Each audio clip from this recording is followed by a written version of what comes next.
Het Aidit a párt főtitkára. Revolusioner demokratis dan cinta damai. Alien Omajar, Sosialista, Mungkar Spart, Kadar Estars. Terkait dengan sisi religiusitas PKI, kita juga harus melihat bagaimana profil dari ketuanya, yaitu Dipa Nusantara Aidit atau DN Aidit. Karena kita akan menemukan banyak sekali sisi-sisi unik yang jarang sekali diungkap oleh sejarah.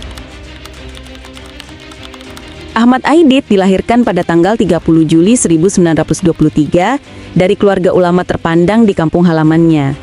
Ayahnya bernama Abdullah Aidit, seorang tokoh terkemuka dari Muhammadiyah. Beliau juga sempat mendirikan beberapa organisasi dan lembaga kajian keislaman untuk warga sekitar.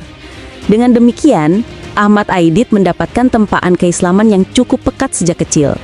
Dia fasih berbahasa Arab, dia baik dalam melantunkan Al-Quran, dan salah satu yang paling terkenal dari Aidit di kampung halamannya adalah bahwa dia seorang muazin. Di sisi lain, Aidit adalah seorang yang sangat supel. Bayangkan, dia adalah seorang anak pengajian, tapi bergabung dengan geng-geng kampung orang-orang pribumi, bergaul dengan orang-orang Tionghoa, bahkan bergaul dengan anak-anak pembesar dari Belanda. Perubahan nama dan ambisi revolusioner. Berbekal kemampuan ahli dalam bergaul itu, Aidit kemudian memutuskan untuk pindah ke Jakarta pada tahun 1940-an. Tetapi sebelumnya, dia melakukan dua hal. Satu, dia khatamkan dulu Al-Quran di depan keluarganya. Dua, dia ganti nama.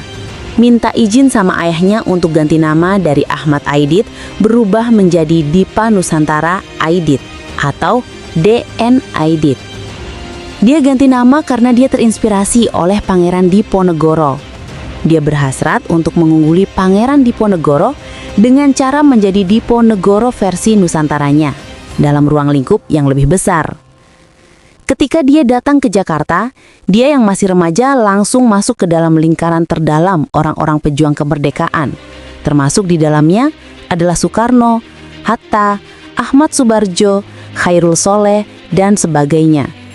Aidit yang kutu buku, revolusioner, dan pembangkang gampang sekali masuk ke dalam lingkaran orang-orang yang ingin memperjuangkan kemerdekaan Indonesia. Titik balik ideologi dan isu anti-agama. Di era kemerdekaan, model perjuangan adalah anti-kolonialisme, anti-kapitalisme, anti-feodalisme. Karena itu mereka semua biasanya terangkum dalam kelompok orang-orang kiri. Aidit yang merupakan anak emas dari Hatta sudah mendapatkan asupan dari buku-buku orang-orang kiri. Cuma dia ini kebablasan. Ketika Soekarno dan Hatta cukup sekadar sosialisme, Aidit masuk terlalu dalam, bahkan melampaui sosialisme. Dia masuk ke komunisme. Hal ini terjadi karena 4 alasan Aidit masuk komunisme. 1. Bergabung dengan PKI. 2. Tugasnya menerjemahkan buku-buku kiri, buku-buku Karl Marx, buku-buku Engels, yang membuatnya kerasukan ide-ide komunisme. 3. Wabah revolusioner di masa itu, di mana ide-ide revolusioner memang datang dari kelompok kiri. 4. Karakter pembangkang yang memang sudah garang sejak muda. Di sini, ada hal yang harus digarisbawahi. Menjadi PKI itu tidak berarti dia menjadi ateis. Aidit seumur hidupnya tidak pernah menjadi ateis.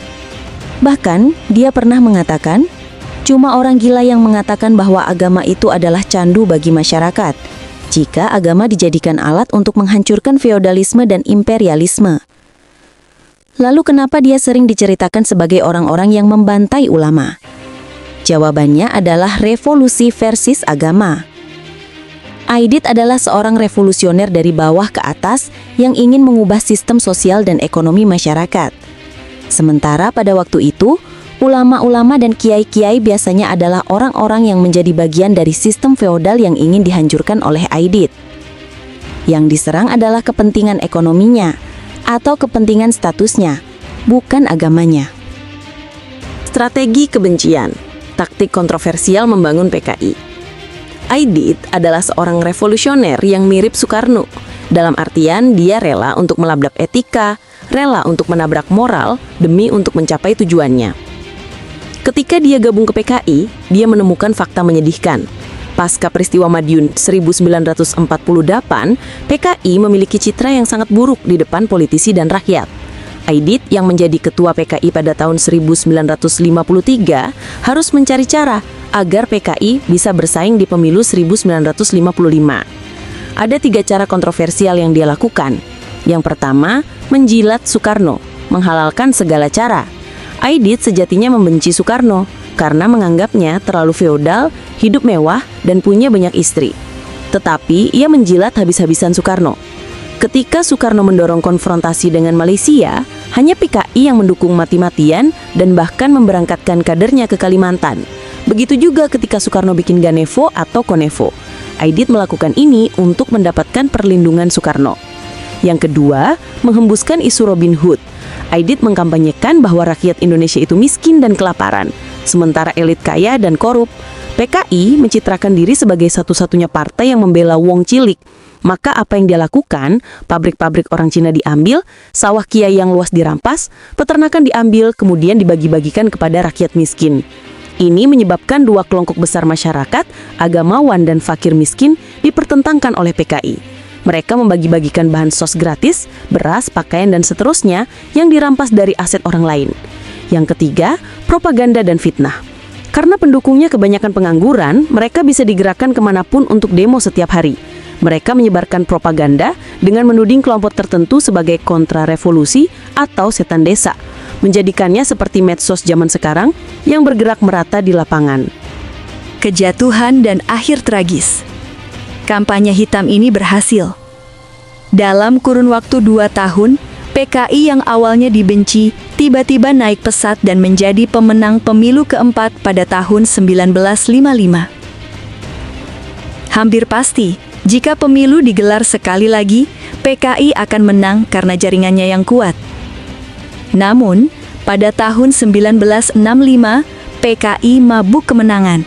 Sadar dirinya sudah menjadi partai komunis terkuat ketiga di dunia, Aidit tiba-tiba saja berbalik arah dan mengarahkan kritikannya kepada Soekarno. Momentum ini dimanfaatkan oleh musuh-musuh politiknya dan Angkatan Darat yang berujung pada peristiwa G30S dan pembantaian sekitar 1 juta orang yang diduga PKI.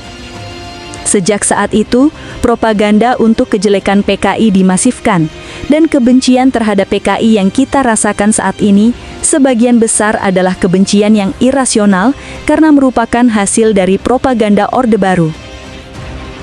Aidit sendiri tewas dieksekusi, entah dengan cara ditebak lalu dimasukkan ke sumur atau drong, karena jenazahnya tidak pernah ditemukan.